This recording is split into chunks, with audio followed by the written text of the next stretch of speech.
Hi, lovely teachers. It's Allison from A Teacher's Best Friend, and I'm so glad that you have joined me here today. Today, we're going to be talking about how happy teachers take time to rejuvenate. A lot of us know this, and we know that we need to rejuvenate, but the practice, the actual rejuvenation strategy is a little bit elusive for us. So we're going to talk very practically about how you can make a plan to manage your energy level and take time to refuel and rejuvenate your spirit. So you can read more about this on my blog, but the crux of this message is that we have to manage our energy levels like fuel in a vehicle.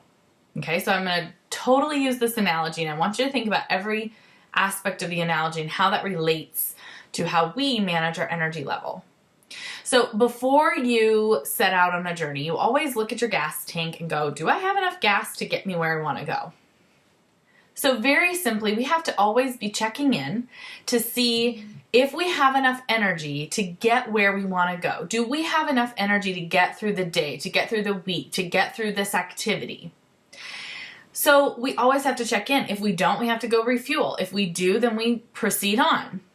And so I want you to think about this. I want you to think about managing your energy level on a daily basis.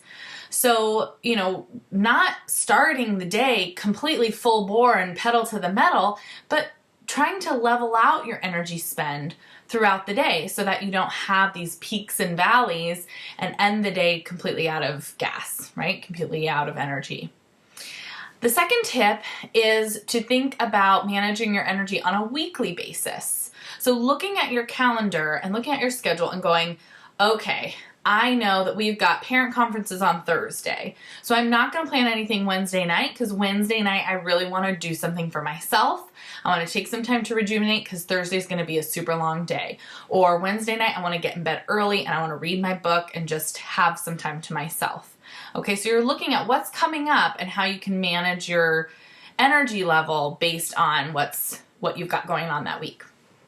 Then I want you to think about, so let's use the analogy again. Think about managing your energy like you were on a long road trip. So if you're on a long road trip, you're constantly looking down and checking your gas gauge and then looking up at the street signs, the road signs, to see when is the next rest stop, when is the next fueling station that I'm going to be able to get to. Am I going to be able to get to that next one, or can I push it to the following one? So this takes two skills. One, consistently checking in with yourself to see where your energy level is. What's your fuel like? Do you have enough fuel, or are you getting low? And then also checking in with your schedule to see when you're going to have that chance to refuel. The last piece is actually refueling. So how do you refuel your gas tank? How do you rejuvenate your spirit when you've got so much going on as a teacher? It might be coffee with a friend or a long bath. That's one of my favorites, with some calm music on. It may be just having some time to sit in the quiet. TV is nice at night, but it actually doesn't rejuvenate me. It makes me stay up later, and then I get kind of guilty or feeling like, man, that wasn't exactly how I wanted to spend my evening. Instead, if I know I really need rejuvenation, I turn off the TV and I'll either read, which is much more refueling for me, or I'll take the bath, or I'll just sit in quiet and put on maybe even some good music, Christian music, that I can kind of listen to the words and get filled up. So find whatever it is for you that really rejuvenates you, and then plan those rest stops for yourself. Okay, plan where you're going to refuel in your week so that you don't get to empty. The goal is not to refuel when you get to empty. The goal is to refuel along the way so you never empty. Because what happens when we're totally empty? If we run out of gas, we're in a dangerous position. We're in this highway of life and we are sputtered out on the road. We have to get someone to help us get off of the road, refuel. It often takes longer. It takes more effort to refuel when we've gotten to empty, and that kind of thing. And that's exactly how it is with our energy level.